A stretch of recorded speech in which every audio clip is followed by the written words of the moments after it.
Check on learning. 20-year-old female, 21-year-old female comes in. She's G2P1, meaning she's currently pregnant. She's at 7 weeks. She comes in with nausea, even though she's tried smaller meals, she tried to avoid trigger foods. What do we think we can do for her? So she has just nausea, occasional vomiting maybe. What intervention would be best for her at this point? C. Charlie, right? Pyridoxine, which is B6. Remember, Unisom and B6 go hand in hand, and they work really well for this kind of regular nausea, vomiting, and pregnancy. Not so well with hyperemesis gravidarum, which we're talking about, but with regular nausea, vomiting, regular hospitalization, only if they have evidence of electrolyte derangement. Okay, now you have a 32-year-old coming in, G1P0, means she's currently pregnant, and this is her first pregnancy. She's 19 weeks pregnant. She has low back pain that's been worsening since the beginning of her second trimester, which is at 14 weeks. We identified that it is in fact probably musculoskeletal reason for her to have back pain. So what do we think for her would be the best management? Alpha, right? Acetaminophen. So remember, anti-inflammatories, ibuprofen, naproxen cannot be taken in pregnancy. Also remember, when people come in and they say Aleve. So what is Aleve? Naproxen. People don't know that. People assume Aleve is ibuprofen. So make sure that you guys know that Aleve is not.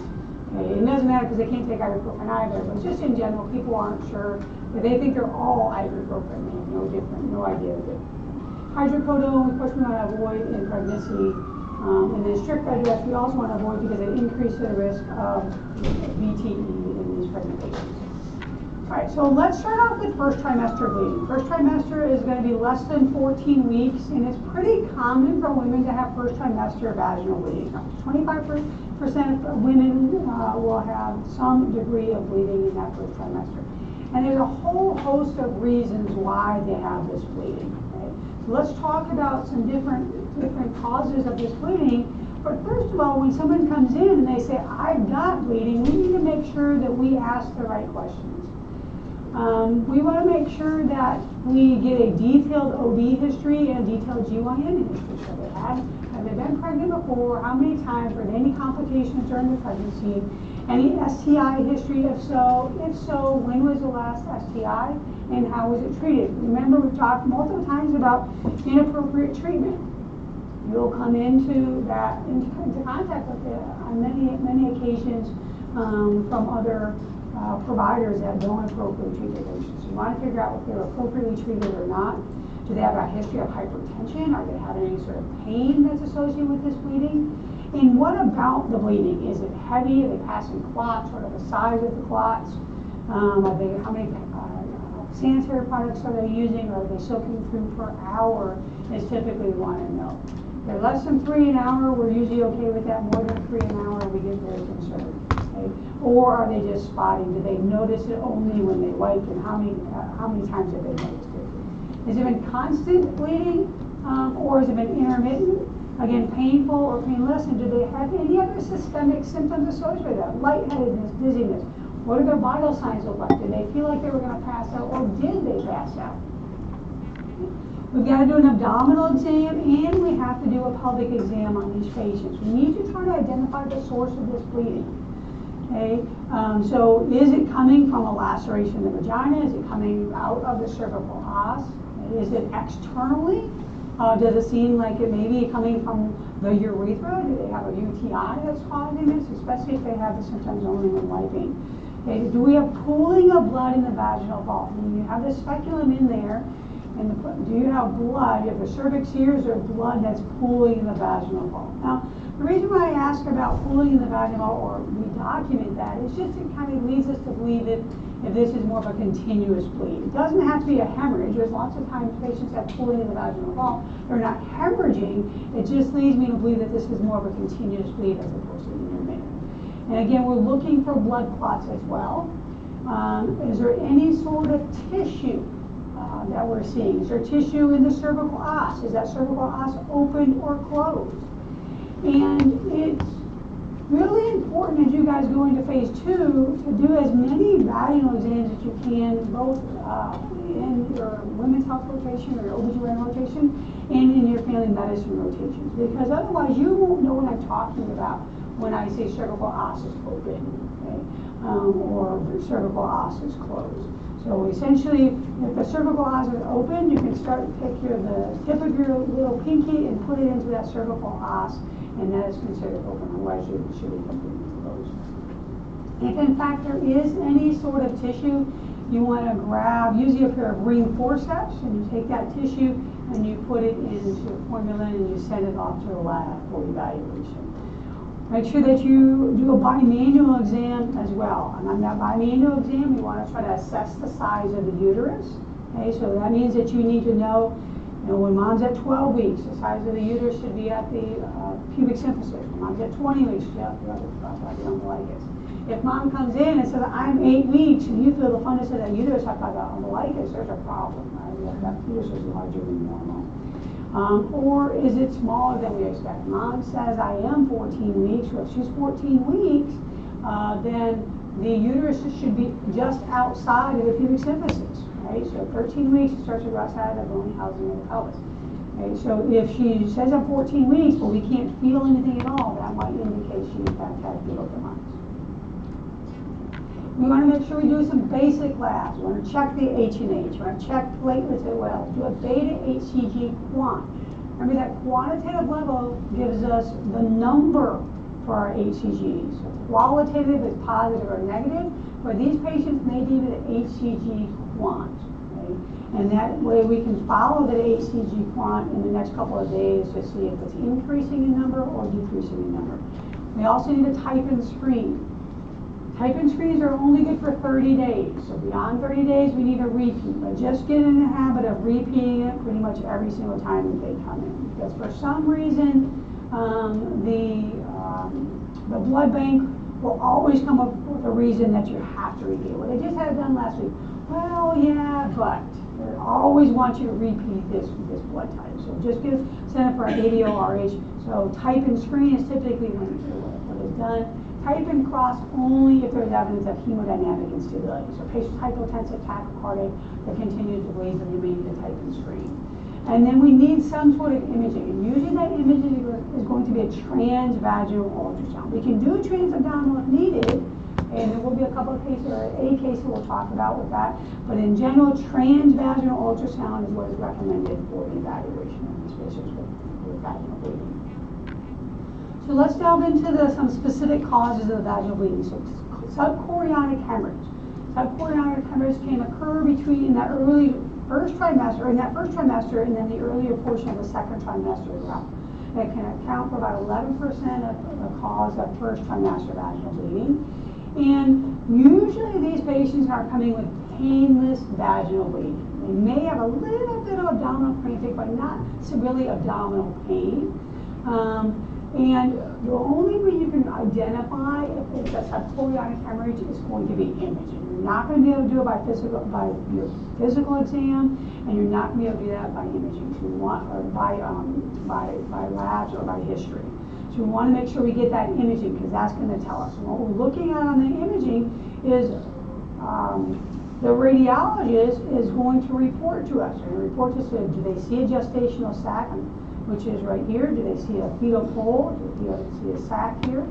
So they're going to report, and then around that gestational sac, they might see another dark area. So it's might be a little bit hard for you guys to see, but we have a sac that's here, we have the baby inside here, the embryo, and then outside of that is another dark area. That is considered a subchorionic hemorrhage. It is a hemorrhage between the gestational sac and the chorion, which is the placental portion, the fetal portion of the placenta. Okay. Now, most of the time, there's no treatment. There's nothing to do except for follow-up ultrasounds to make sure this resolves. Okay. Even if it is greater than 25% of the gestational sac, there's still nothing that we can do about it, but it is more concerning. The larger the subchorionic hemorrhage, the more likely this is going to end in fetal demise. So we just want to keep that in mind when we're talking to our patients. We can't do anything about it, but we do need to monitor them, and it does put them at risk for a spontaneous miscarriage or spontaneous abortion. If this is occurring later in pregnancy, so if we have some point out hemorrhage later, that second and third trimester, it increases the risk of placental rupture. Remember, again, the chorion is the baby portion of the placenta.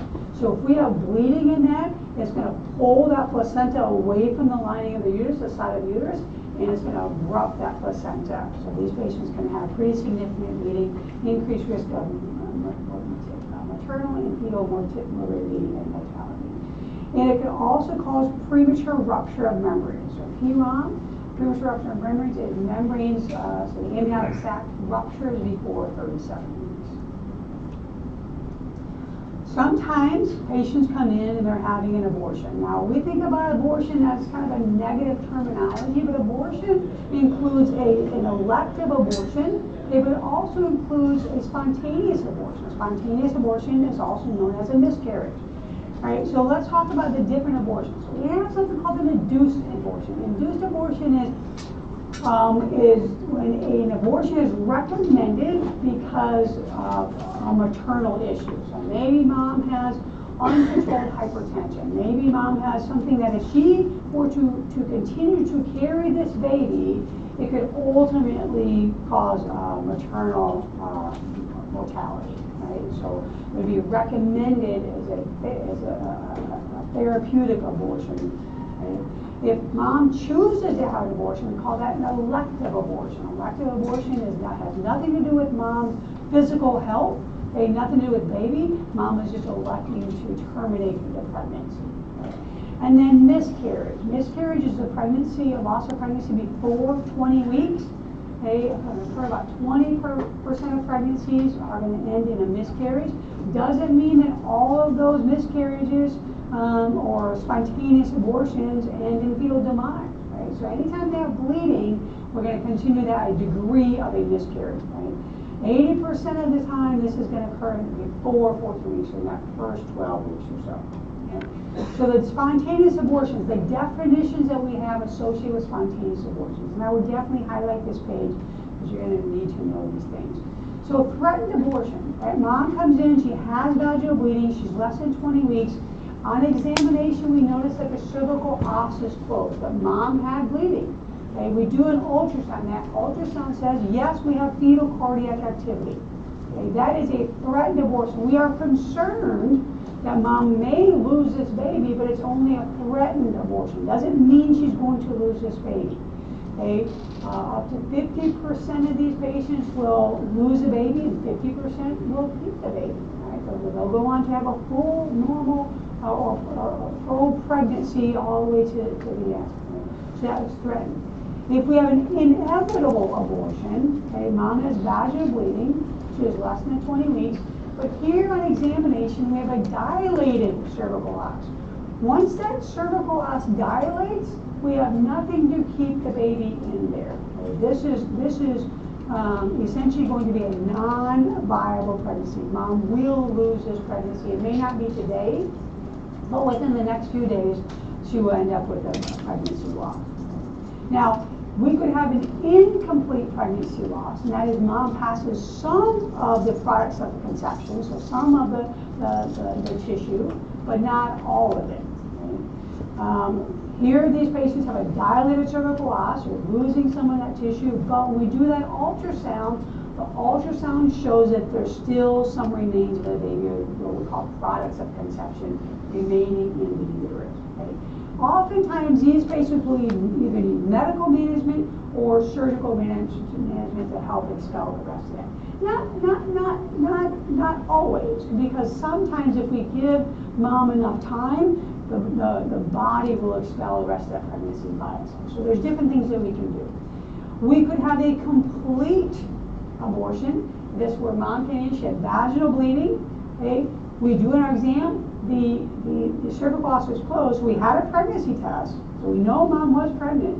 We look, the os is closed. We do an ultrasound. There's no products of conception remaining, meaning mom was able to expel the entire pregnancy by herself. Okay? The body was able to do that on its own without any sort of intervention. And that's ideally what we let happen. There was a time period where we were super aggressive with these patients that came in, they had incomplete spontaneous abortions, so they retained products of conception, like, oh my gosh, we got to go in there and do something. We immediately have to take them to get a DNC. But over time, over the last several years now, we realize that most of the time the body is going to manage this by itself without specific intervention. There is something called a missed abortion. So again, vaginal bleeding, less than 1 week. We do our examination, cervical os is closed, but when we do the ultrasound, we have all the products of conception are remaining in the uterus and no fetal cardiac activity. So we have fetal demise, okay, but the cervical os is not open to allow that the products of conception to be expelled. Again, for these missed, they might be able to treat them with medical management, or they might need surgical management. And then reoccurrent abortion, if we have 3 or more of spontaneous abortions, okay, we get concerned when patients are having reoccurrent abortions. Sometimes it's a genetic issue, sometimes they have an infection that has been untreated, sometimes it's something mom is doing, she's smoking, she's drinking, she's doing drugs, and that's what's causing the abortion. Okay? Sometimes it's related to the placenta, where the placenta did not appropriately or properly insert into the lining of the uterus. Okay? Especially if we're in that mid-second trimester time period. So again, when we have reoccurrent, this is a time we sit down and spend a lot of time with these patients to try to identify specific causes. Is there something that mom is doing? Is there some additional testing that can be done? A lot of times, especially if they've had, this is their second or third one, the OBGYN folks will take a piece of that placental tissue, a piece of the products of conception, and they'll send it off to the lab for genetic evaluation to see if that is what the cause is for those reoccurrent spontaneous abortions. And this is just a pictograph of what that looks like. So we have our threatened is the cervical os is closed, okay, but we have that vaginal bleeding. Inevitable, we can see that inevitable, we have the cervical os is open. Cervical os is open, and we have incomplete, and then we have missed. Missed is the cervical os is closed. We have all the retained products of conception. Ultrasound shows a retained fetus, but there is no cardiac activity. So we have intrauterine fetal demise, is what that's called. There's a lot of different causes that occur, a lot of different things that can cause spontaneous abortions. In that first trimester, it's usually due to a chromosomal abnormality of the baby. Okay? It's usually not necessarily due to something specifically that mom is or is not doing. Now, in the second trimester, if they have the spontaneous miscarriage, now we're thinking about things more related to mom. And that becomes really important when you're talking to your patients and you're counseling your patients about this. It's patients that come in because you may not be managing this and probably will not be managing these in the primary care realm, but those patients are going to come back and see you after being treated in the emergency department or after being treated by OBGYN, and they're going to be distraught about these miscarriages that they've had. Okay? So first trimester, we just reassure them, like, it wasn't anything that you've done. Most of the time is improper implantation of the baby or something that the body recognizes as extremely wrong with the baby, and the body had to expel the baby to kind of protect mom. What we know that does not cause spontaneous abortion, so caffeine, moderate caffeine consumption, less than 300 milligrams a day is okay, according to the American College of Gynecology. Okay, intercourse. Most patients can have intercourse all the way up to they deliver. Most patients. Some patients, okay, especially if they have a history of recurrent miscarriages, placenta previa, they recommend nothing intravaginally after 28 weeks. But otherwise, the majority of patients can have intercourse all the way up to delivery. Exercise. There are people that exercise and they run, 5-6 miles, and then the next day they go in, they deliver a baby. So exercise is encouraged in pregnancy, not discouraged. It's not a cause of spontaneous abortion. We have a lot of complications that can occur. The most common one is hemorrhage. Now, we can have mild hemorrhage that is easily controlled, or we could have massive hemorrhage. These patients can have really significant heavy bleeding especially if they have retained products of conception. I had a patient when I was in Brady, Texas, and now Brady is about 3 hours away from here. And on the way, I tend to listen to medical podcasts. I like EMRAP. EMRAP's really good. And so I happened that day to listen to a podcast about vaginal bleeding. And so I get there, and Brady is a 24-hour shift. It's you and a nurse. And then we have an inpatient area, so it's one floor. And the inpatient area also has a nurse. In the ER area, we've got 4 beds, and you and a nurse, and then you call the lab people in, you call respiratory in, you call radiology in, but they're otherwise at home in this little atomic room. So we get an EMS call, and they say, hey, we have a patient we're bringing in. We think maybe that she's having a miscarriage. Okay. So they bring this patient in a couple of minutes later, and when they get her off the ambulance, you can just see like there's a pool of blood in the ambulance door. And then as they're bringing in, there's just like this stream of blood all over the ambulance, all the way into the ER. And it's maybe 30 or 40 feet. This lady is pale. She is pale. She is lethargic. She is not responding very well. And I was like, oh my God, she's going to die. And so we get her into this room, and we have 1 unit of blood. That's all we have in Brady, is 1 unit of blood. And no TXA, because TXA was on back order. So we get her in, and like I said, she's not really responding, but she is just pouring out blood. And thank God I had listened to this podcast. And they're like, you got to get your hands in there. So I get my hands in there, and you pull all these clots out, right? You get suction. I'm like, give me 2 suctions, and I can get them in there and get, because you've got to be able to see the cervix. Because most of the time, the problem with these patients that are hemorrhaging is there's a piece of tissue that's stuck at the cervix, and it's keeping the cervix open. Okay, if you can close the cervix, then the body is able to kind of tamponize some of that bleeding off. Well, sure enough, she did. She had a large clot at her cervix, at the cervical os, and so we were able to suction everything and pull all this stuff out, and ultimately stop the bleeding.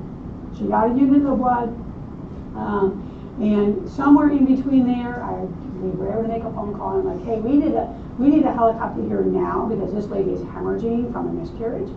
And so by the time they got there 45 minutes later, she had a unit of blood. Her blood pressure was like 140 over 90, so like we over-resuscitated her, and she looked great. And ultimately did fine. A couple weeks later, though, she saw the nurse that I was working with, and she's like, oh my gosh, I remember you.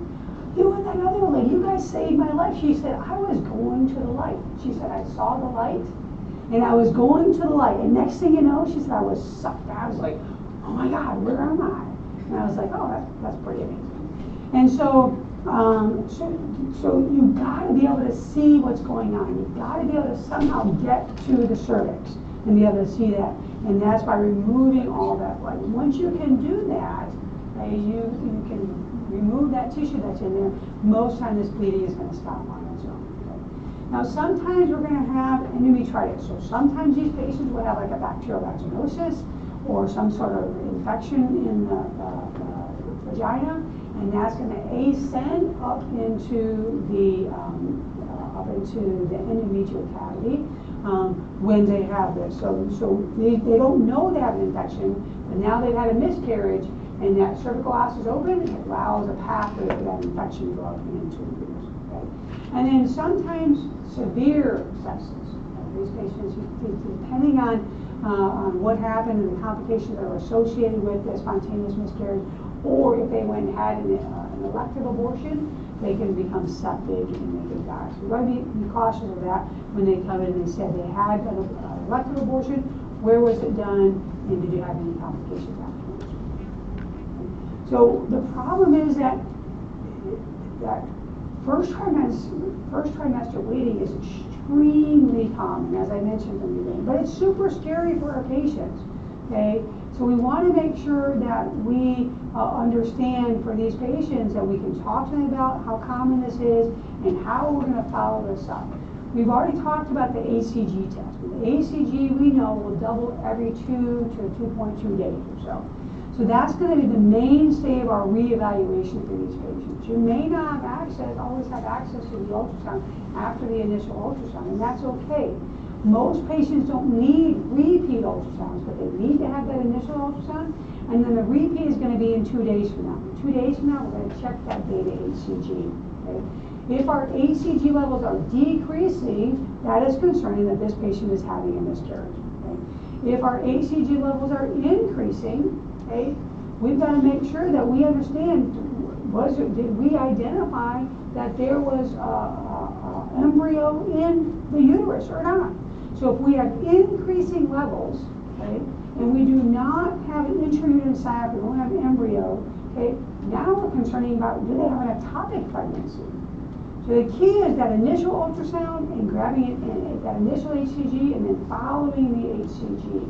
This could be an early pregnancy, and that's why we don't see a gestational sac or an embryo. Okay? But those HCG levels are super important in following these, because when they go to the emergency department, you're going to say, follow up with your primary care provider in 2 days to get a repeat HCG. And that's what you guys are doing with those repeat HCGs. Some indications on ultrasound that this is a viable or non-viable pregnancy. So things that we're looking for that could be reassuring. So around 4.5 to 5 weeks of gestation, we should be able to see a gestational sac on ultrasound, or the radiologist should be able to see a gestational sac on ultrasound. And that correlates with an HCG level around 1500. Now don't memorize these HCG levels because it literally varies from person to person to person. Okay? But around 1500. Yolk sac, shortly after that, around 5 to 6 weeks, we should see a yolk sac. A yolk sac surrounds the embryo. That's what provides nutrients to the embryo. And then around 5.5 to 6 weeks, we should also have a fetal pole. The fetal pole is the embryo itself. Okay? It correlates with the HCG level around 5200. Because we're talking every 2 days, we have an increase in our HCG level. We are typically not going to see cardiac activity until that 5 to 7 week window. Okay? And usually we'll have an HCG level around 1700. Concerns for fetal demise. This does not say specific indications of fetal demise, but concerns that maybe things aren't going as we would like is if we have a gestational sac, but we don't have a yolk sac. Okay? If we have a gestational sac and we don't have a yolk sac, it could certainly still be a very early pregnancy because we said gestational sac occurred a few days before yolk sac. Could be very early on, okay? Or it could be evidence of fetal demise. We want to make sure we get that ultrasound and then repeat that HCG to see where that HCG level is at. If HCG is increasing, then they oftentimes will recommend a repeat ultrasound in a week. Okay? If we have crown to rump length, so they're measuring the top of the head to the buttocks, if it's greater than 7 millimeters and there's no fetal cardiac activity, that baby is big enough, we should have a heart rate. Okay? So if we don't have a heart rate and they report that crown to rump length is greater than 7 millimeters, that is concerning them that is fetal demise. Okay? So if something has happened, we've had a miscarriage, and we have retained products of conception. This is an example, a couple of examples. So the one on the left here, this is a gestational sac. And we can see inside this gestational sac, we don't see anything. There's nothing in here. So that could indicate this is an early pregnancy. We could be at 4.5 weeks or so. We don't see the fetal pole, we don't see the embryo, the yolk sac and the fetal pole yet. Okay? Or if mom is supposed to be 7 or 8 weeks along, and all we see is this gestational sac, okay, that would be indication of fetal demise. This other one, we have our gestational sac. Okay, so this would be considered kind of a house. And then the yolk sac is the kitchen, because that's going to feed the baby. And then we have the fetal pole. So this is what would be considered normal. This would be a positive or reassuring finding on ultrasound. And now all we have to do is watch those HCG levels and see if they're going up or down. And this is early pregnancy before that, 6 to 7 weeks or so. We may not see fetal cardiac activity at this point.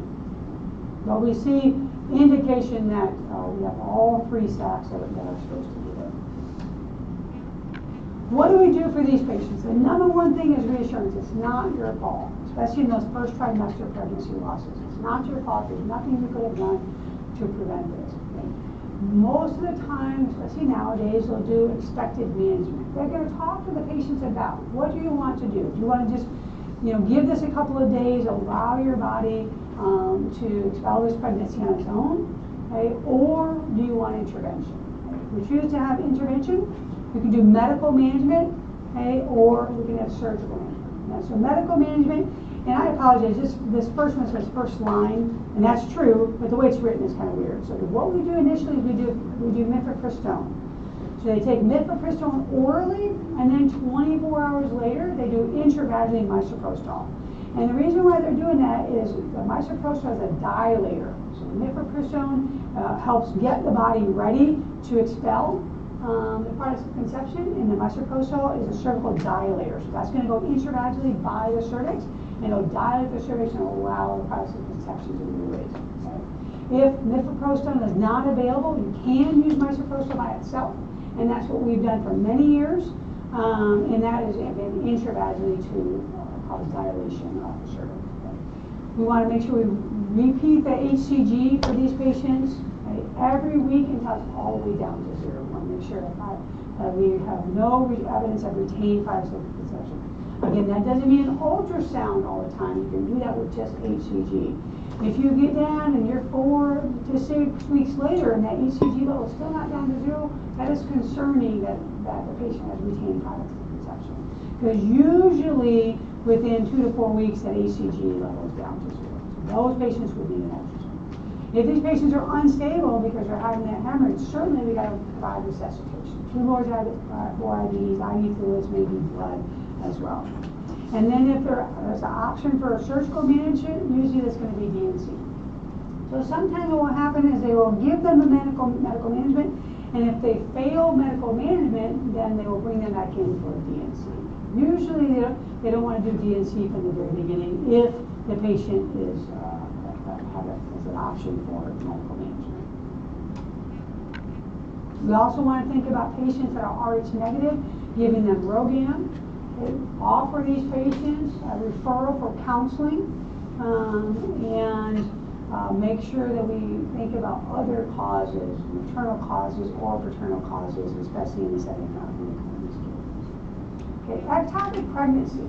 Ectopic pregnancy certainly can cause vaginal bleeding early on in pregnancy.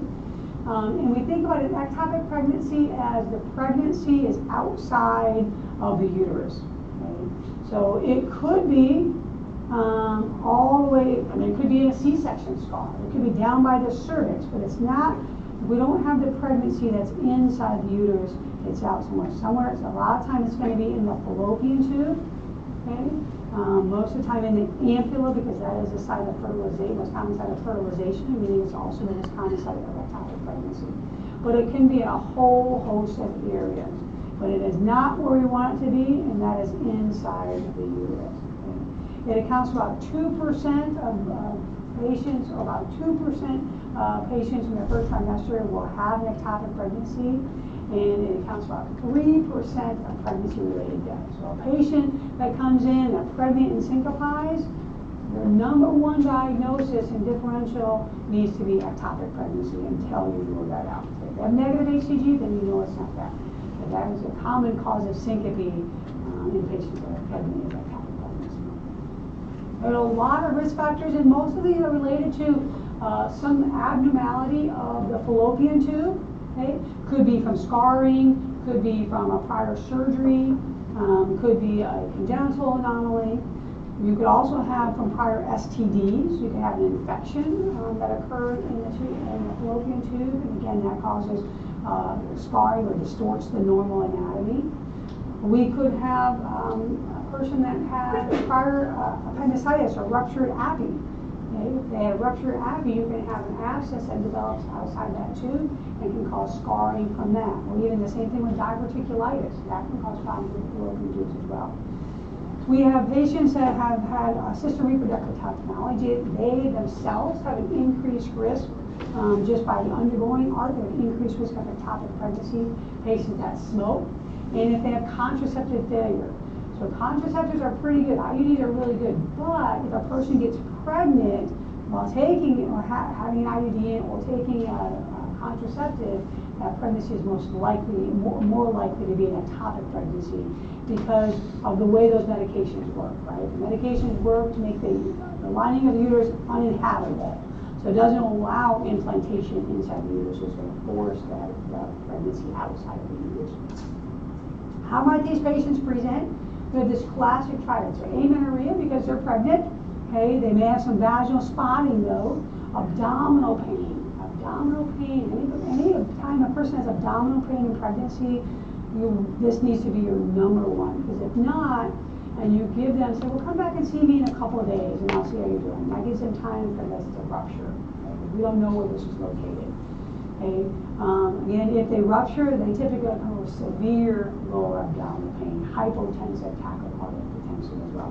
But they could also just present with pregnancy signs and symptoms. I feel bloated, I'm having a little bit of cramping, I did have some bleeding, but otherwise everything seems to be okay. On physical exam, they could have abdominal tenderness, usually it's unilateral. Okay, and then also unilateral tenderness on bimanual pelvic exam. Fast exam, you might have a positive if this is a ruptured ectopic pregnancy. So what we're looking for is fluid in Morrison's pouch. You guys learned about that, right? Okay. But if this is just an ectopic pregnancy that's not ruptured, then that fast exam would be negative. But it's important to do that fast exam because that usually comes back you can do that much faster than waiting on a transvaginal ultrasound or waiting for the HCG level. Let me do a fast exam in your patient. When you're doing your pelvic exam, you might notice we have the cervix and then we have the posterior fornix, so the area underneath and behind the cervix. You may notice bulging there. Okay, that is an area called the pouch of Douglas. If this patient has a ruptured ectopic pregnancy, they're going to start having intra-abdominal bleeding, and it's going to settle in that pouch of Douglas. So on physical exam, on that speculum exam, you'll look and be like, what in the world is that? If you see bulging behind the cervix, that is very concerning for a ruptured ectopic pregnancy. And again, hypotension, vertigo, syncope, all of those might be related, especially in the setting of ruptured ectopic pregnancy. Okay. When we think about our HCG levels, instead of doubling every 2.3 days, this is still a pregnancy that is ongoing, but we won't see that doubling. It's like it goes up like 1 time or 1.5 times normal. So maybe it's 400 instead of going to 800, it goes to like 600. Okay, so we see that increase.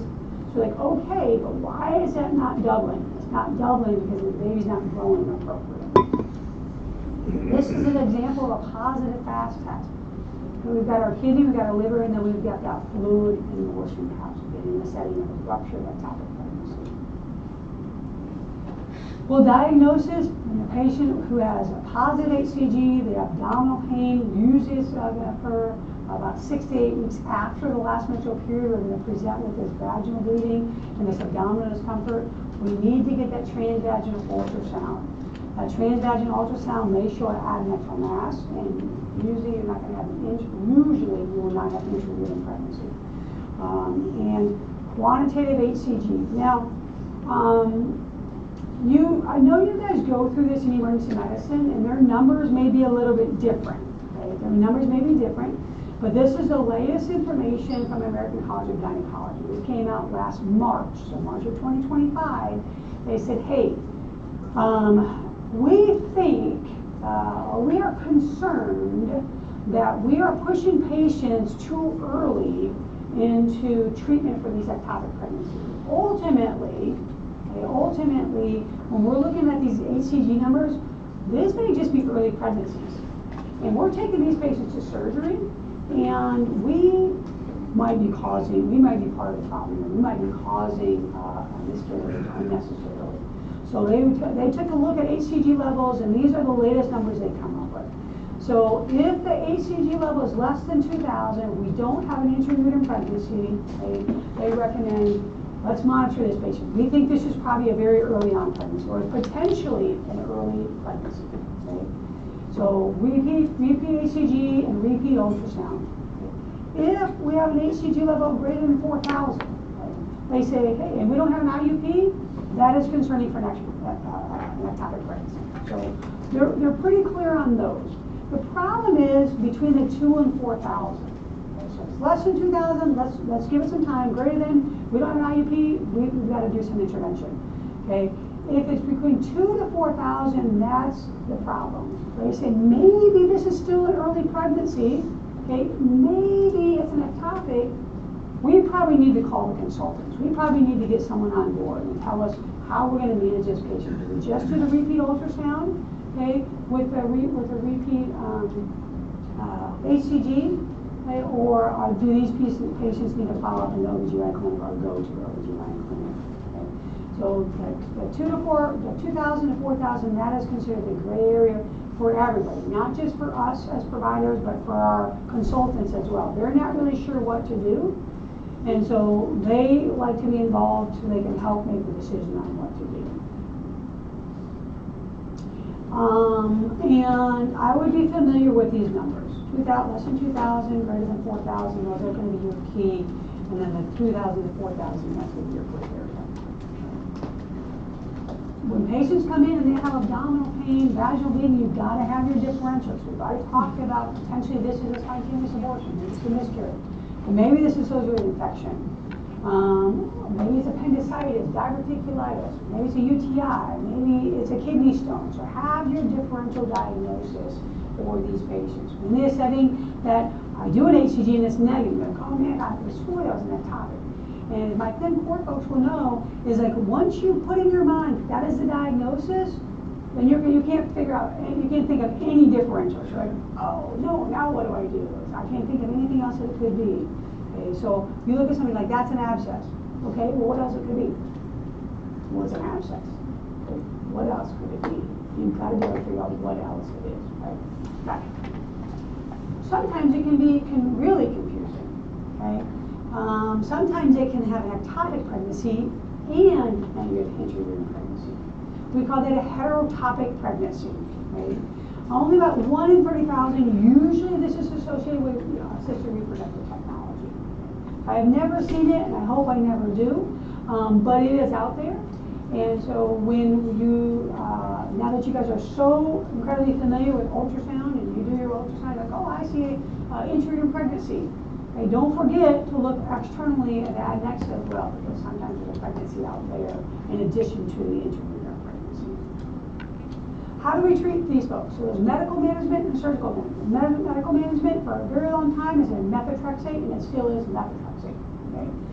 And it's really most beneficial early on in pregnancy with those lower HCG levels. Okay, so ideally we can get these patients kind of in that 6 to 8 week mark. Okay, overall it does not decrease ovarian reserve, so it doesn't affect future fertility.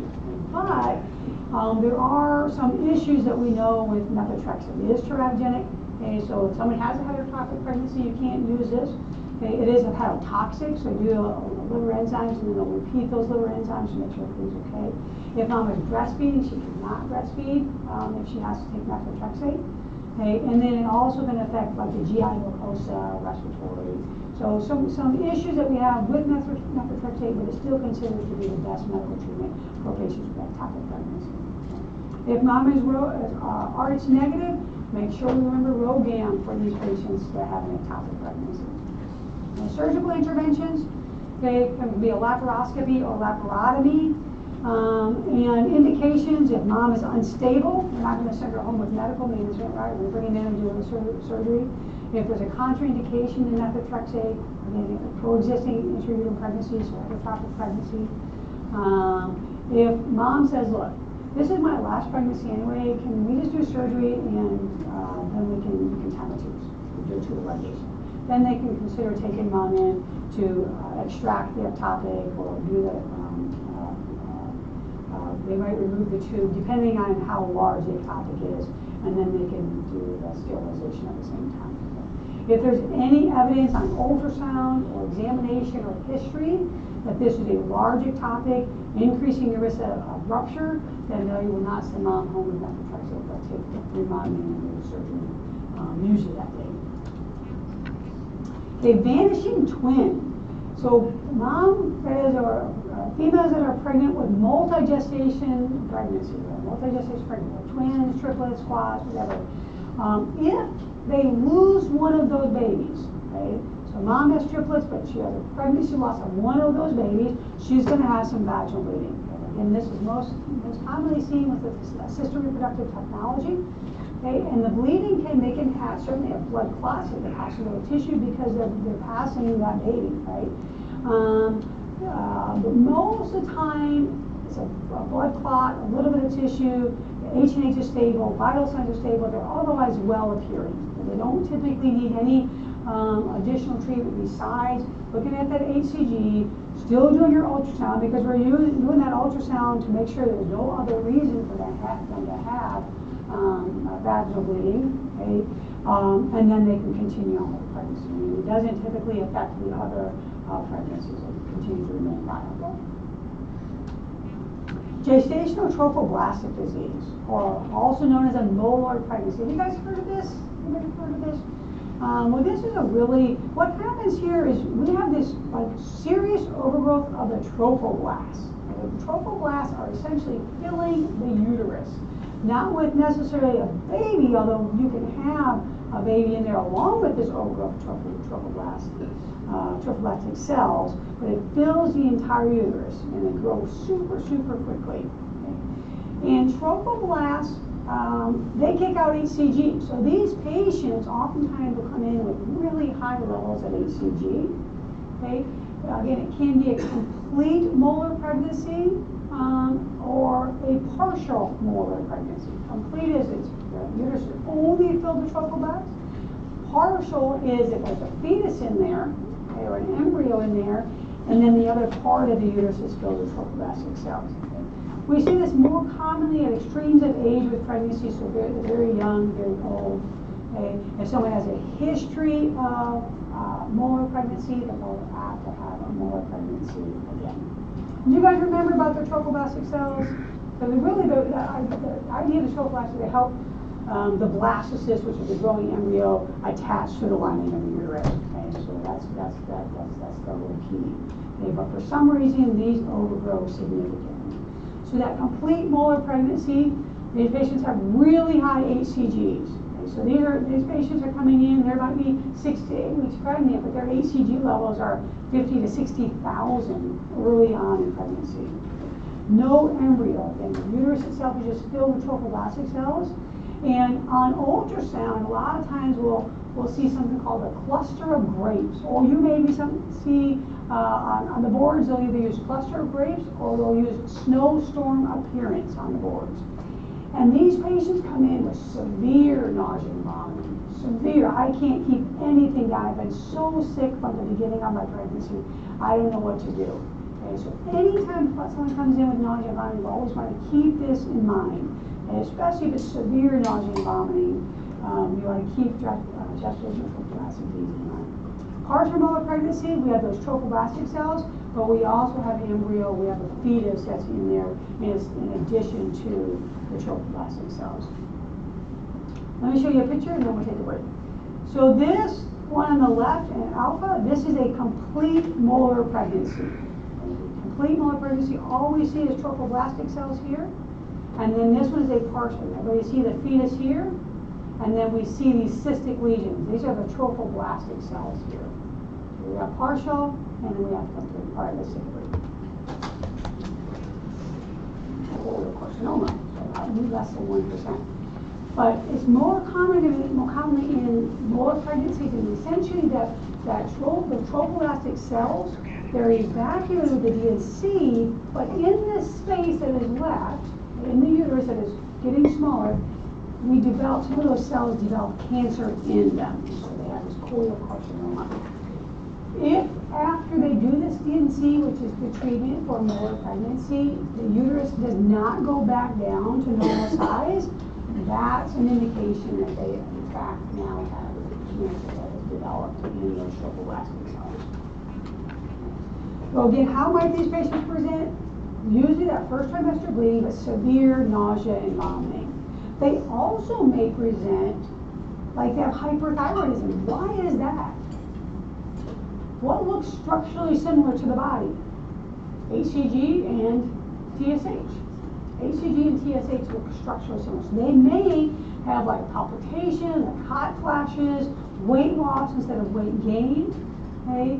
So kind of keep that in mind. They may present like it's preeclampsia, so they have hypertension that's associated. As a matter of fact, for patients that develop hypertension in pregnancy, when they don't have a history of hypertension, this is one of the things that we really look at to say, hey, do they have gestational? Like, why all of a sudden do you have a blood pressure that's 160 over 100 when you never had a problem with hypertension before?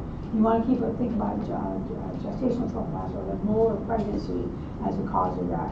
Okay, hyperemesis gravidarum, I can't keep anything down.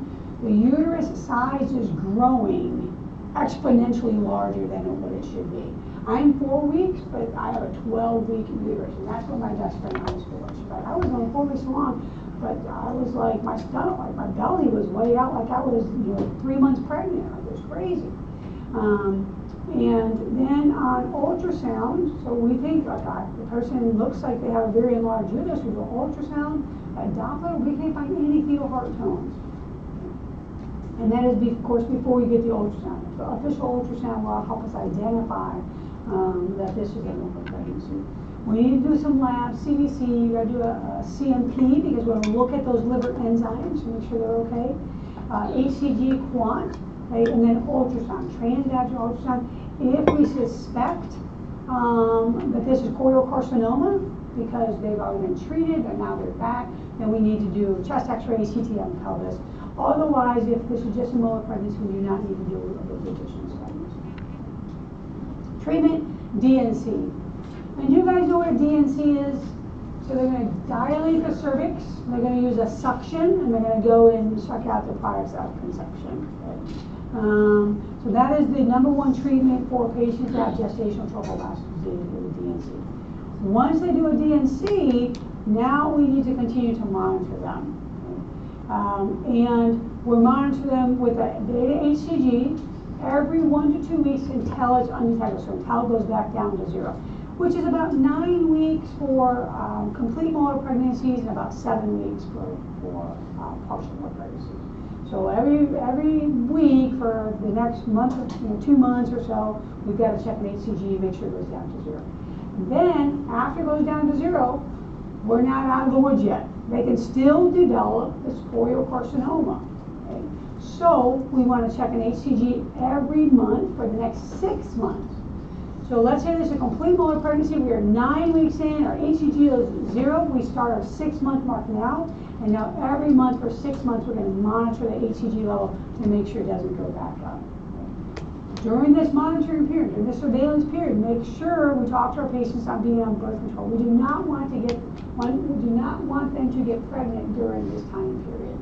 Okay, so we'll make sure that all the cells, all the trophoblast cells, and the potential for that change, that malignant transformation is behind them before they get pregnant again.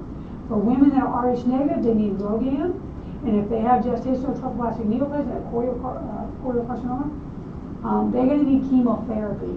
And if it is resistant to chemotherapy, they'll need a hysterectomy. My best friend, she underwent chemotherapy. And I will tell you, the way that she describes, so she was having some vaginal bleeding. She was in the shower. She said, and the trophoblastic cells are really weird. She said, it looked like, when we say cluster of grapes, she said, that's what it looked like. Clear grapes. So she had blood, but she said, I had these, what it looked like was clear grapes that were coming out mixed with the blood. And then she said, you would touch them and then they would pop. And that's when she was like, something's not quite right here. Like, I don't know what that is, because it was her first pregnancy. She's like, I don't know what that is, but I need to go ahead and get out to the doctor. And then she was diagnosed with that. And then a month later, they said, oh, it's choriocarcinoma, and then she got chemotherapy. So ultimately, she went on to have 2 additional kids, no complications. So future fertility does not seem to be affected. We already talked about if you have a history of molar pregnancy, you can certainly have another molar pregnancy, but you can still get pregnant and it doesn't seem to be compromised. For patients that have had chemotherapy treatment, they do recommend they wait at least 12 months before they try to get pregnant again. So we're talking about contraceptive. Okay? And then all subsequent pregnancies for these patients, whether it's neoplastic or not, all subsequent pregnancies, you're going to take that placenta products of conception, they're going to send it to lab for evaluation. Okay? And serum HCG levels are going to be checked 6 weeks postpartum to make sure. The interesting thing about gestational trophoblastic disease is, let's say somebody delivers a completely normal baby, no problem. Again, in the space of that uterus, trophoblastic cells can start developing kind of on their own, right, in that space. And that's why they're going to continue to monitor this HCG. As long as that HCG level at 6 weeks is down to 0, then they don't think that, there's no indication that they have trophoblastic development of the cell, or it's development of those trophoblastic cells. Implantation bleeding is not uncommon for patients in that first trimester when they get pregnant in that first couple weeks to have a little bit of spotting. That is not uncommon at all. Occurs about 25% of pregnancies. Again, if they're pregnant and they're coming in to be seen, we still need to do HCG and we need to do that ultrasound. We can't just assume it's implantation bleeding, but if we don't see any of these other causes, then the assumption is probably implantation bleeding and there's nothing to do about it. It doesn't have any effect, long-term effect on the baby and on the pregnancy. Other causes, mom can have an infection, vaginitis, so it could be diarrhea, chlamydia, could be bacterial vaginosis, could be candidiasis. So make sure if they're having any abnormal discharge or if they have not recently been tested, to send off that KOH blood prep with that vaginosis, vaginitis coming on. If there's any sort of trauma, so had aggressive intercourse, you can have lacerations in the vulvar area or on the vaginal wall, and that can cause some bleeding. Cervical polyps. If mom has cervical polyps, those aren't getting any better in pregnancy. So if she has intercourse, so she might have intermenstrual, she might have bleeding after intercourse, especially if one of those polyps was irritated, that would not be good. And if mom had fibroids, either going into the pregnancy with fibroids or now has fibroids, fibroids cause bleeding. That is not unusual outside of pregnancy, and that bleeding can continue in pregnancy as well. We still got to do our HCG, and we do an ultrasound that kind of helps us identify, things like fibroids and sometimes even polyps. Okay. So that's all we talk about for our first trimester bleeding. Let's talk about second trimester bleeding and the causes. Not near as many causes in the second trimester as we have in the first trimester. Some of the same causes: infection, cervical lesions. Okay, if they have trauma, that can cause second trimester vaginal bleeding as well. But when they come in these patients, we have to identify: is this painful or painless? That's the main thing we want to know: painful or painless. If they're painless, things like placenta previa, okay, again, a cervical lesion, cervical insufficiency can cause some bleeding. They could have a bloody show. Bloody show is, we talked yesterday about the cervical, there's a mucus plug that develops between the external os and the internal os, and that's to help protect and prevent infection from going up into the uterus. Well, as mom gets closer and closer to pregnancy, the os is going to start to dilate in preparation for delivery. Okay, once that os dilates even just a little bit, that mucus plug is going to be expelled. Okay, and it's going to have blood in it, and that's called a bloody show. So it's not just blood, it's actually mucus in that blood as well. And then something called vasa previa or velamentous cord that can also cause painless vaginal bleeding. If this is painful, okay, we want to think about a placenta abruption or uterine abruption or uterine rupture that can cause painful vaginal bleeding. We're going to still do our abdominal exam. Okay? We're going to do an ultrasound for these patients. And we're going to do some imaging. We also want to think about a speculum exam. Okay? One of the things that is recommended for these patients is that we avoid a digital exam, so avoid a finger exam on these patients. And the reason is because we talked about something called ectropion. Ectropion is where that cervix is kind of now more external in the vaginal wall, so it's very close to the outside of the vaginal wall. If someone had something like placenta previa and you do a digital exam, it is possible that you take your finger and accidentally put it into the cervical os. And if they have placenta previa, that placenta is overlying the cervix, you could tear that placenta and these patients will bleed to death in front of you. Okay? So we avoid digital exams in these patients. okay? Until we do an ultrasound and make sure that ultrasound shows that they do not have placenta previa, and then you can do a digital exam. We can do a speculum exam, okay, because a speculum exam, they have the wide blades on the speculum exam. We want to avoid digital exams in these patients. Lab, CBC, a RH, that recently has not been done, type and cross if needed, and type and screen if we don't think the patient's going to need blood, and then transabdominal ultrasound and transvaginal ultrasound. Transabdominal ultrasound is often done before transvaginal, especially in the setting of a situation where we think the person may have placenta previa. And that is help avoid putting the probe into the cervix and then tearing the placenta. So placenta previa. The placenta can completely cover or partially cover the cervical os. Those patients, again, come with painless, bright red vaginal bleeding, usually after 20 weeks.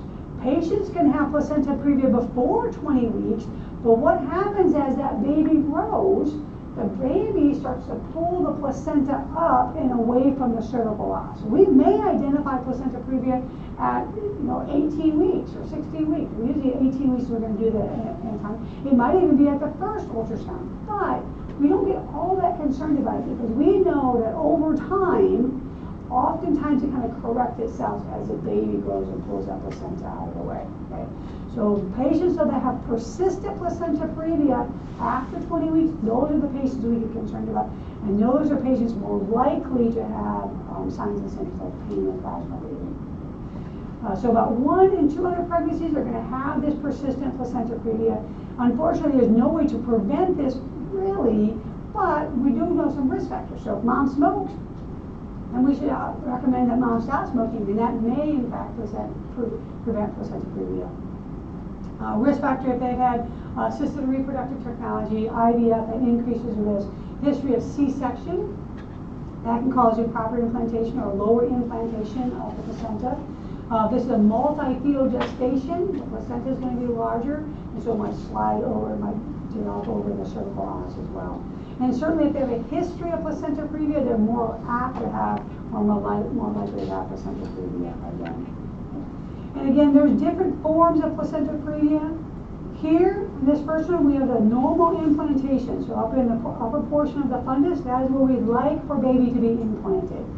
Okay, on this one here, we can see that we have a low-lying placenta, and then part of that placenta, just the very tip of that placenta, is overlying the cervical os. This is a partial, so this is marginal. This is a partial where we have covers about half of the cervical os, and this is a total or a complete placenta previa. The entire placenta is covering the cervical os.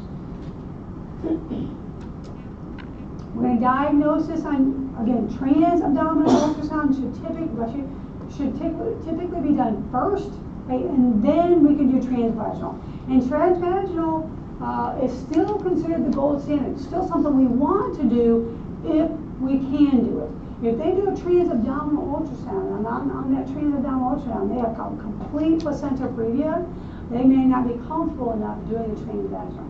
Or they may choose to do the transvaginal, but they're only going to put their probe in just a couple of centimeters so they can capture all the images that they need to capture. Okay?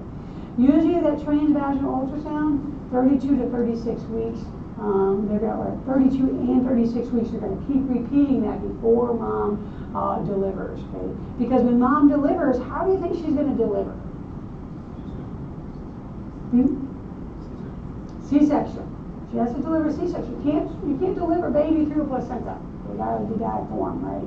So they're going to continue to monitor mom though, because they have to schedule a C-section depending on what these ultrasounds are showing. So as we talked about, it may resolve with time. So we're going to monitor mom, monitor baby. Okay? If they have a persistent placenta previa, at 28 weeks, they're going to recommend nothing intravaginally. No intercourse, no digital exams, nothing intravaginally. And then delivery via C-section between 36 and 37 weeks. That is what we do. So no vaginal delivery, baby, then placenta. If mom comes in and she has painful vaginal bleeding, okay, I want you to think about placental abruption. Now, it is true that with placental abruption that it can be painless, okay? And they cannot have any bleeding at all. But for our purposes, I want you to kind of separate this and say, more likely these patients are going to have some discomfort because the placenta is separating itself from the lining of the uterus. Okay? It only occurs in about 1% of pregnancy, so it's not very common, but when it occurs, we have a very high mortality rate, a very high mortality rate associated with this. Just like we saw with placenta previa, we have different forms of placental abruption. And I want you, when we look at this, you'll understand why the patient may not have vaginal bleeding. So this first one is a marginal placental abruption. This is our placenta here, and then you can see right here, the end of the placenta has pulled itself away from the lining of the uterus. This patient will most likely have some vaginal bleeding. They're going to bleed behind the placenta, and it's going to come out, and they're going to have vaginal bleeding. This middle one here, this is a central abruption.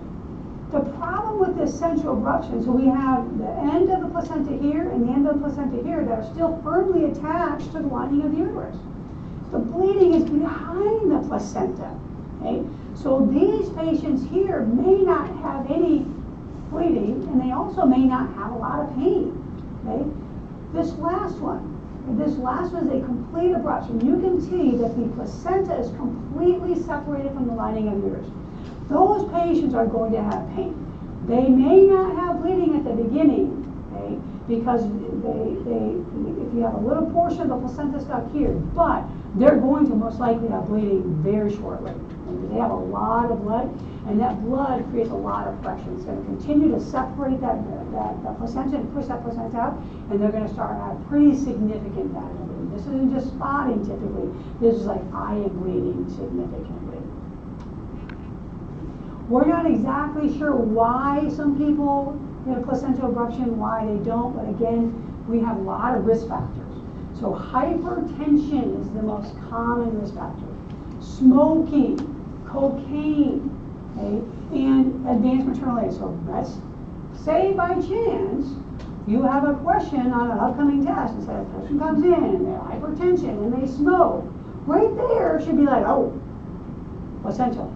Let me think. So hypertension and smoking in pregnancy is bad, okay, and it can lead to placental abruption. If they have preeclampsia, okay, or multi-fetal gestation, that increased risk. Because preeclampsia is what? Hypertension in pregnancy.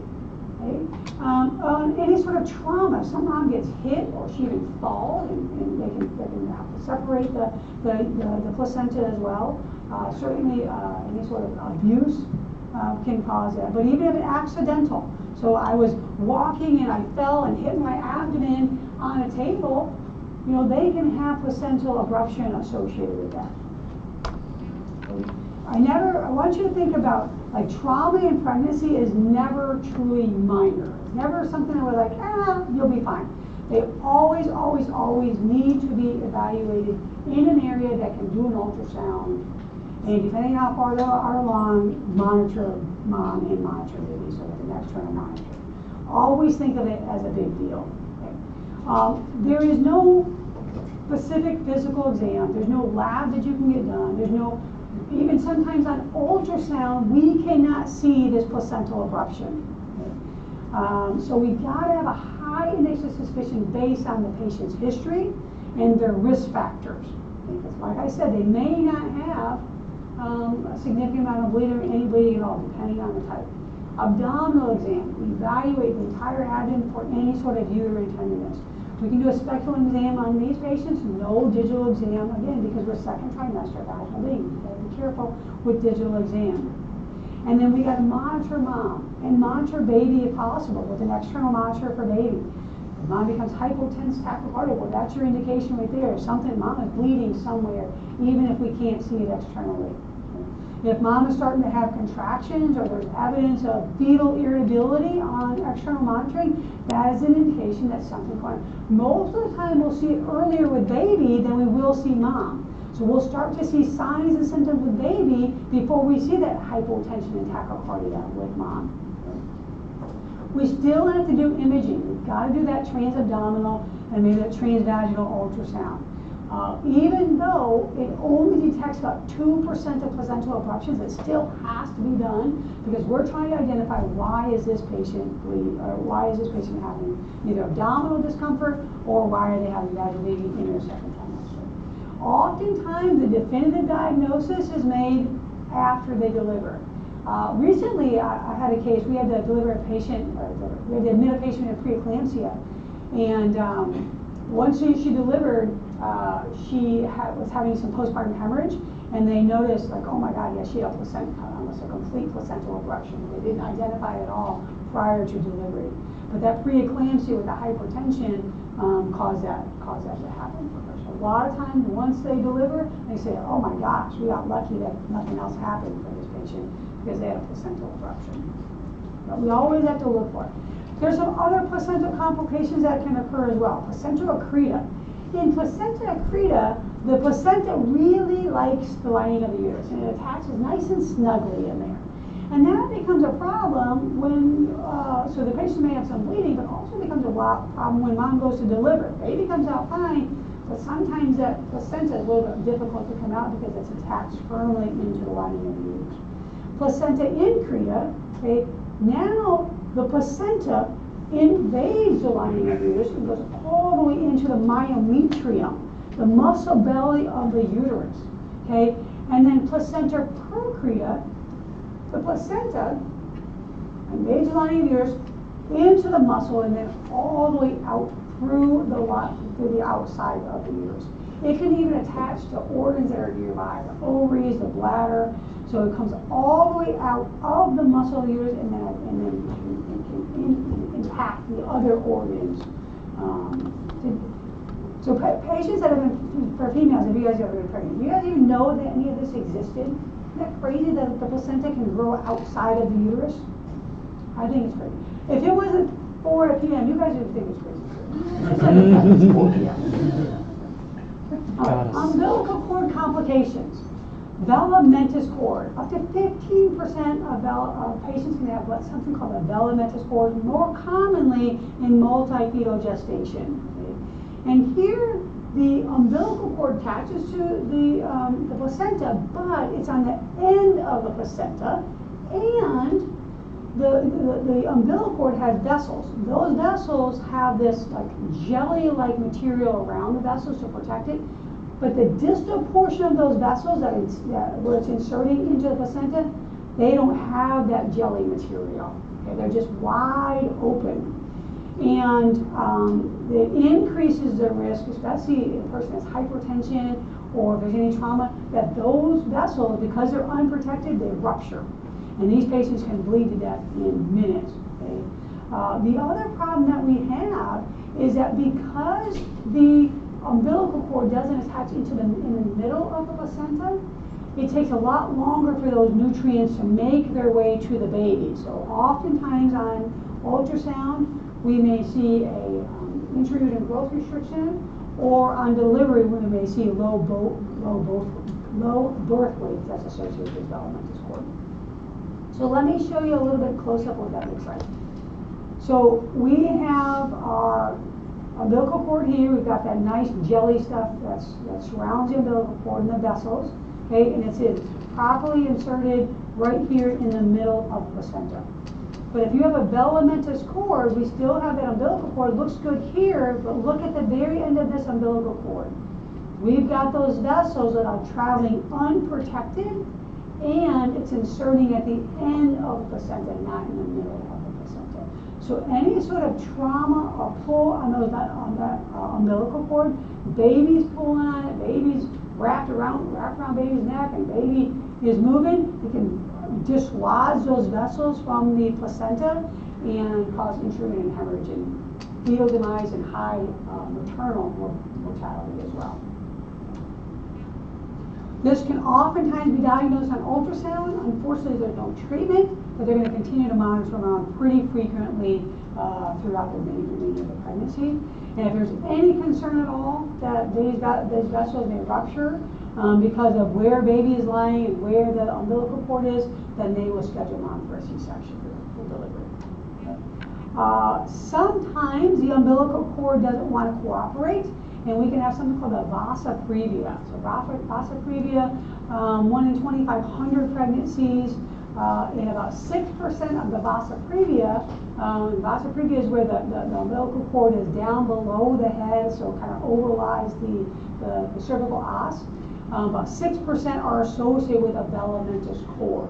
Okay, so not only is the cord down, we want baby to come out, but the cord is in the way. Not only is the cord in the way, but the end of that cord has those open vessels. Okay? And so we have a much higher risk. Baby comes down, and mom is pushing, and so we've got the uterine is up here, pushing on baby with those contractions, and baby is pushing on those open vessels. Okay? A very high likelihood that we're going to have transection of those vessels and significant hemorrhage. And so for these patients, again, it can be diagnosed with ultrasound. They'll identify where that cord is at. And treatment is C-section delivery. You cannot deliver baby through an umbilical cord. Okay? Now, there are times, certainly this can be identified early on. The umbilical cord moves out of the way. But ultimately, if they're around the time of delivery, there will be to deliver via C-section. We've talked about incompetent cervix quite a bit already, but this can be a cause of not only pain in the second trimester vaginal bleeding, but also second trimester pregnancy loss as well. Oftentimes we think about causes for this are those repeat LEEP procedures or cold night cone or colposcopy procedures, which again is why we've gone away from doing those procedures all the time for abnormal path exams. So for these patients, once it's identified, they can do a cerclage. And a cerclage is they take sutures and they sew the external os closed. So it'll hold baby in. So mom reduces the chance that mom will miscarry. Mom still may have some bleeding, but that is to be expected in the first several days. And then after that, then the bleeding resolves. All right, trauma. Trauma is not unusual in pregnancy. Up to 20% of all pregnancies have some degree of trauma. Whether it be an MVC, whether it be a fall, from a slip, whether it be direct trauma from assault. We have minor trauma and major trauma. Again, even minor trauma, you always want to think about it as a big deal. It's a big deal when a pregnant patient falls and injures themselves or falls, and I feel fine, but I'm just concerned about the baby. We have blunt or penetrating trauma, okay? And again, fetus, when we monitor baby, if we start noticing something going on with baby, there's something going on with mom. Oftentimes we're going to identify signs in baby much earlier than we're going to identify signs in mom. We want to put these patients on a monitor, these babies on an external fetal monitor as quickly as possible so we can monitor mom and baby. And ultimately, if we identify there's anything that needs to be done, you want to keep in mind that mom gets treated first before baby. So minor injuries, so blood trauma, usually from motor vehicle accidents, is the #1 cause. And then we've also got falls, assault. We can have complications like placental abruption, uterine rupture can occur as well. And you can not only get a maternal injury, but you can have fetal injury as well. And oftentimes it depends how far along mom is in pregnancy. Not as much of an issue in that first trimester, but certainly that second and third trimester. As the baby's outgrowing the bony pelvis, we have a lot more problems with a lot more potential complications. Minor trauma, fender bender. So I was driving, I got hit from the rear, or I was driving and I actually hit somebody in front of me.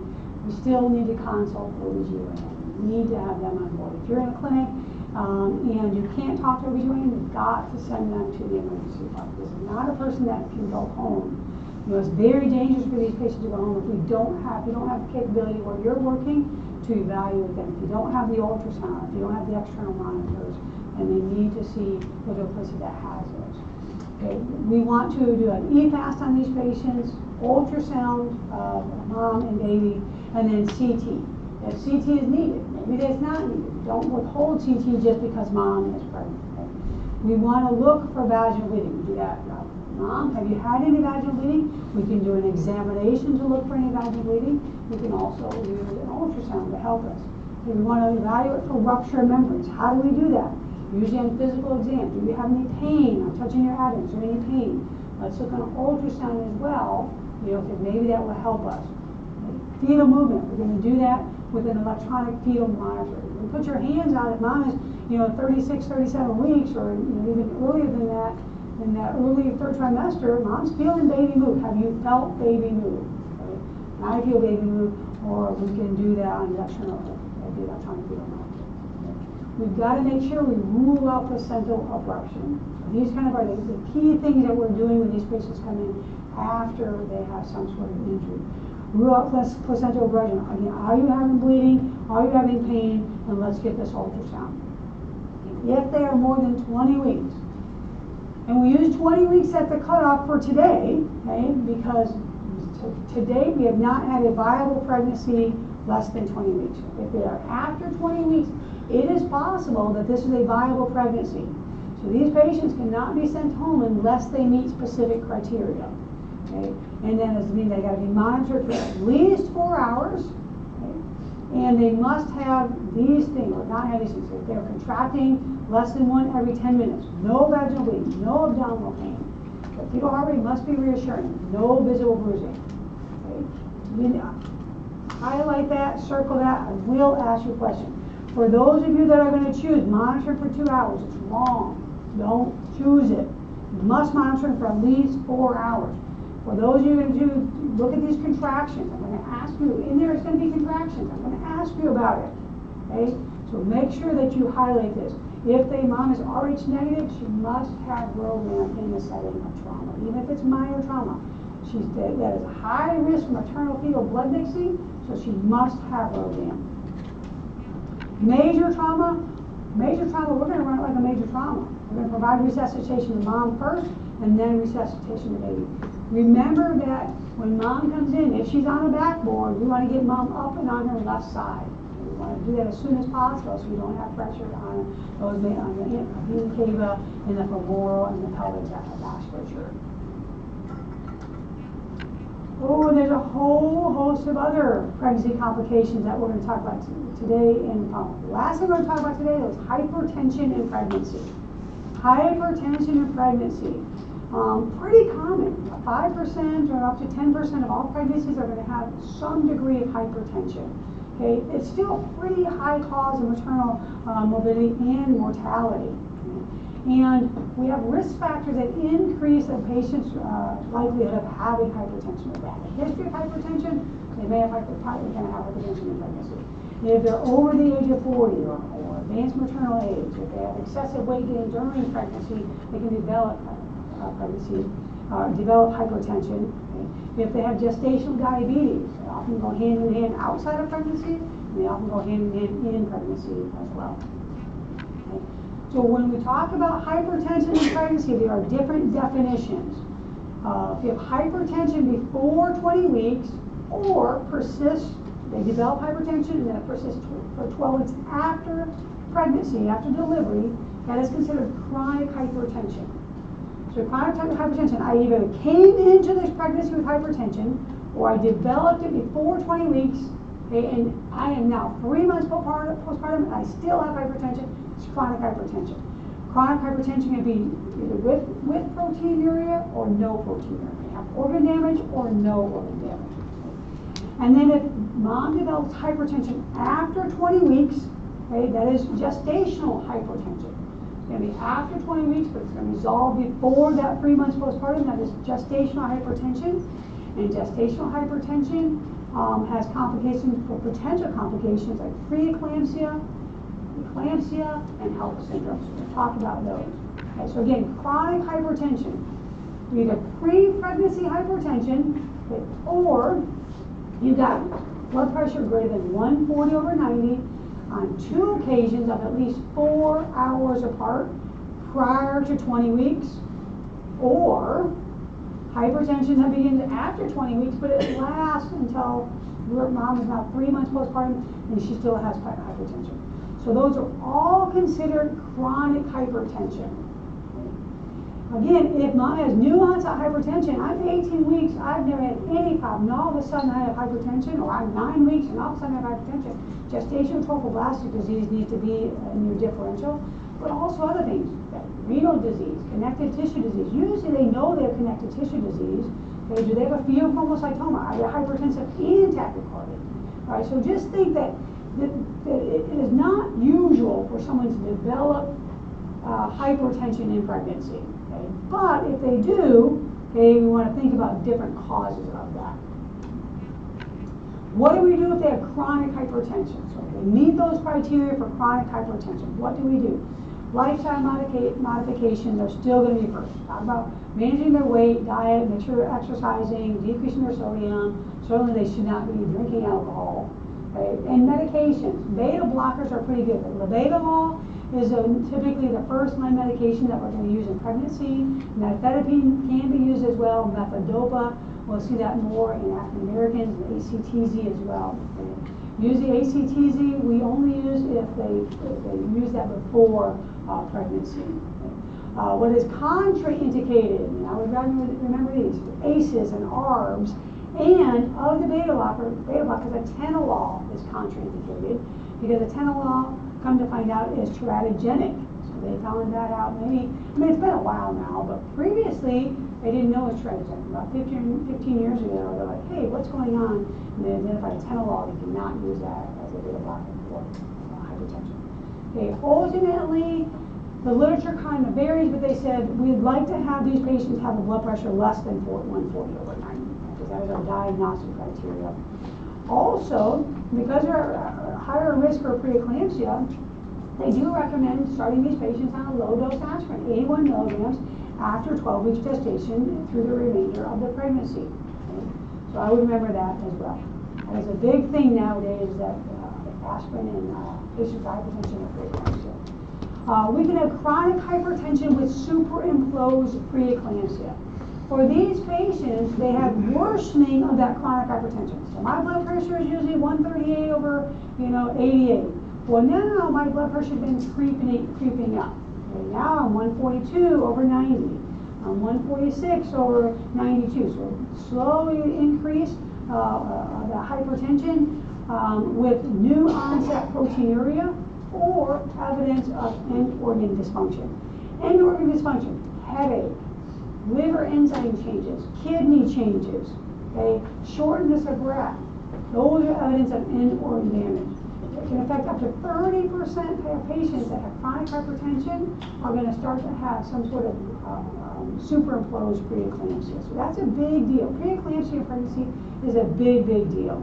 Okay, so how are we going to manage these patients? We're going to monitor them very closely. They're going to probably go to the antineonatal at least once a week. We're going to increase their dose of the antihypertensive. Okay?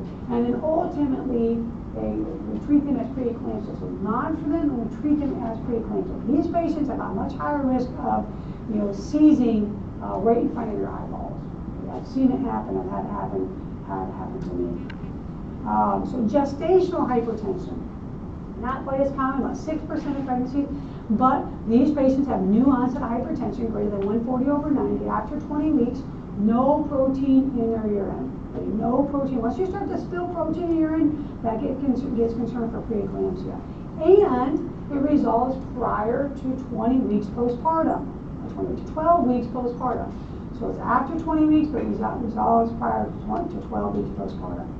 If it persists beyond that 12 weeks, we are now saying you have chronic hypertension, and they're going to treat them for chronic hypertension. Up to 25% of these patients with gestational hypertension have a potential of developing preeclampsia. So what is this preeclampsia?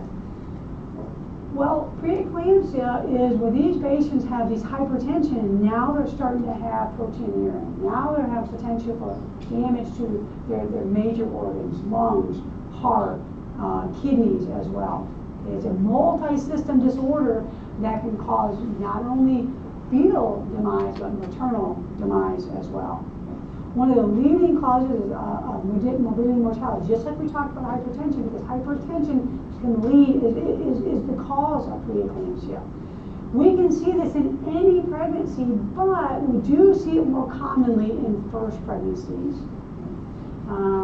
It occurs usually after our 20 weeks estimated gestational age. So EG is estimated gestational age. Usually after.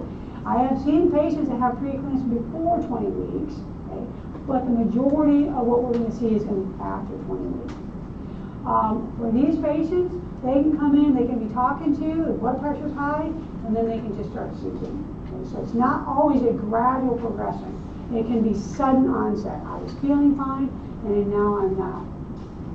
So I had a patient that came into BAMC last year.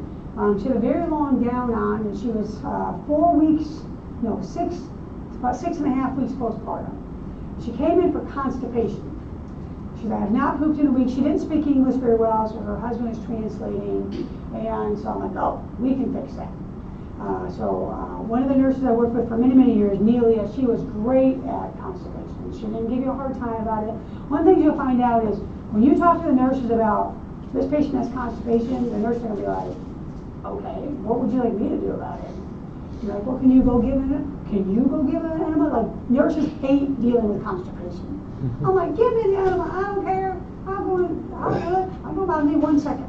So, but Nelia, you didn't have to do that. So Nelia goes, she takes this lady in, she does all this stuff, she comes back and sees me. Nelia says, okay, she pooped, she feels great. So I go in, talk to the lady, I said, how do you feel? She said, I feel great. I feel great. But at this time, she's sitting down. And I can see her gown's kind of pulled up, like I see her legs are really, really swollen. And I was like, why is it interesting that your legs are so swollen? Her husband's like, no. He's like, you know, it's really weird that she did have some swelling in pregnancy, but really, this swelling just came on in the last couple of weeks. She started having really significant swelling of her legs. And I was like, oh, okay. Well, probably not a big deal, but I'll be right back. So I go and I check her blood pressure, and her blood pressure's like 140/90, and I'm like, oh man, I wonder if she has postpartum preeclampsia. So I send up all these labs, and I'm waiting for the labs to come back. She doesn't have any other signs or symptoms. I call OB, and I'm like, hey, I think I've got a lady down here that has postpartum preeclampsia. Well, how far is she postpartum? I said, she's 6 weeks.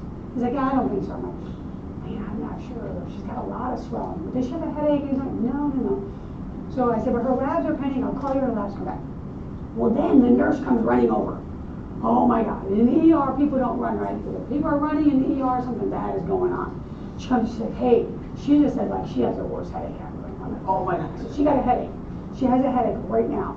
So I hung up the phone. That guy was down. That OBGYN doc was down. I bet you was less than 30 seconds. He was in the emergency department. And he's like, give me Mag now. And he gave her Mag. He said, those patients, and I've seen it, he's like, she could seize any second.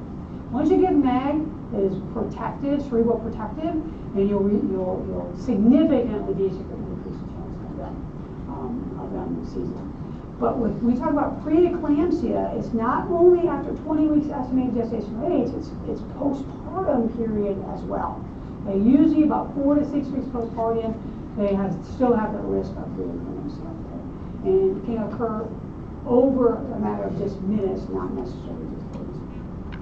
So risk factors, lots of different risk factors. Again, first pregnancy, advanced maternal age, diabetes, hypertension. Hypertension is going to be the key because these patients are going to have hypertension, and that's going to lead them into the preeclampsia. Multi-fetal gestation also increases the risk.